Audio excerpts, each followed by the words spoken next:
Hey all, my name is Angelica Rubio, State Representative for District 35, representing the City of Las Cruces, and this is a legislative update. It is Tuesday, it's today the 27th. I know today's January 28th, and it's about 9 o'clock.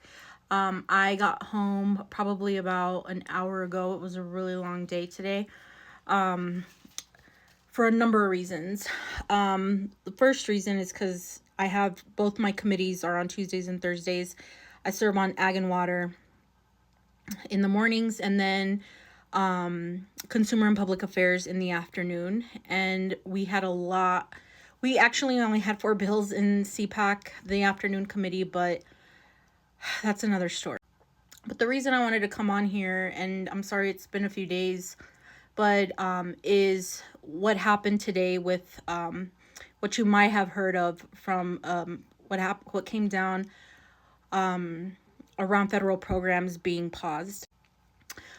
For folks who don't know, essentially what happened is that there's a memo that left, I forget the initial, there's an agency within federal government,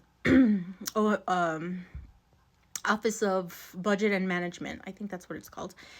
And they basically sent out a notice to all the federal agencies and basically said they're going to halt all these federal programs. And what they're planning to do, from what how I understand it, is that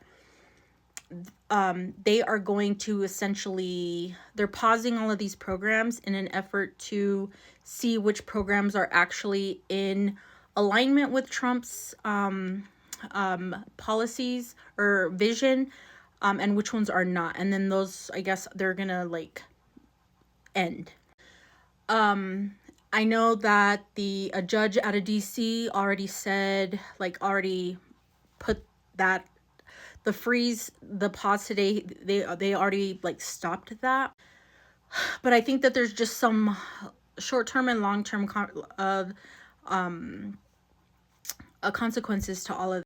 And I think it's something that we all should be very, very worried about, because one, we can say a lot of things around how people voted in November, whatever, but this isn't what people signed up for. And we can say oh, that's just too bad or whatever, but this is impacting millions of people right now. There are people who are not going to get whatever organization they're working for. They're not going to meet payroll, so people are not going to get paid. There are places, our healthcare system is really going to get impacted, especially here in New Mexico, because we have so many people on Medicaid. Medicaid has been stopped.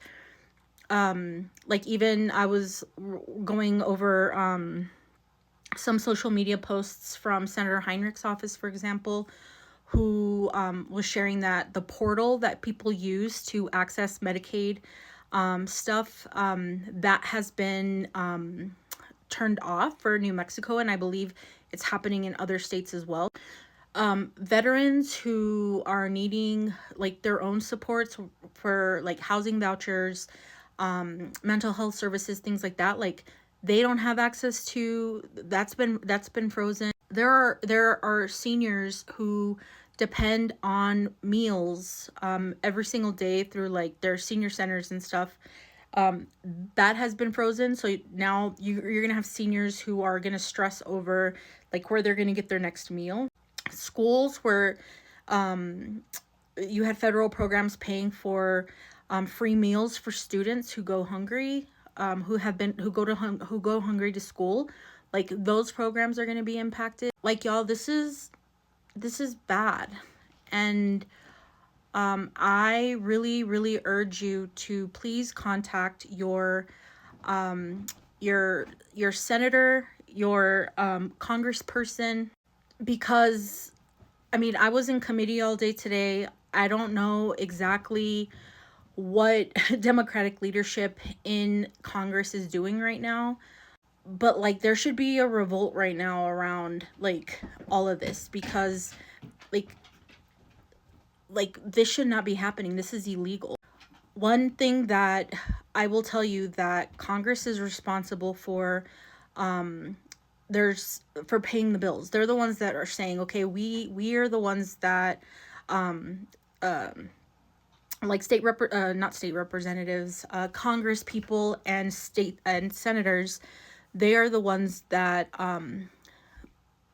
pass legislation for the budget that goes into law. So there's so many things that were frozen today that were already in law.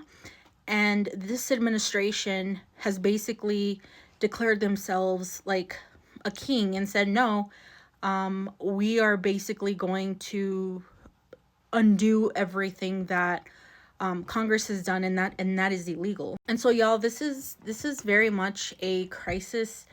And in the short term, I don't know what's going to happen over the course of the next couple weeks, but I need for you all to start making calls to your senators and to your congresspeople and push them to understand, especially if you're living in a state where maybe your legislators are very much in support of the Trump administration. Like, they need to know how this is going to impact you directly. They need to be receiving these calls. Here in New Mexico, we have our entire delegation, our Democrats. I know just from scrolling through social medias today, and talking to folks, that folks are actively like trying to figure things out. But we need like everybody all over the country doing the same thing. Like, how are these cuts directly impacting each and every one of us? And here in New Mexico, we need to make those demands. And just as a reminder, y'all, Congress are your U.S. senators and your congresspeople. I am a state representative. I serve in the New Mexico State Legislature. I don't have anything to do with any of this stuff happening at the federal level. In fact, there's a bunch of us here in our state legislature who are just kind of like trying to figure out how are we going to navigate that here in New Mexico through, since we're currently in a legislative session. So like there will be gaps that we as a state will have to fill. And I certainly believe that we should figure that out. And sorry, I don't know what happened there. But yeah, we're actively trying to figure out like what role we will have to play here as a state. But I need you all to contact your congresspeople. Here's the easiest place to find your information. Go to congress.gov and you'll be able to just add your address, and then it'll tell you exactly who your congressperson and your senator is. Call them, let them know how this is directly impacting you, your neighbors, your family, because they need to be bombarded over the course of the next week or two, so that this is immediately like undone. Be safe, y'all.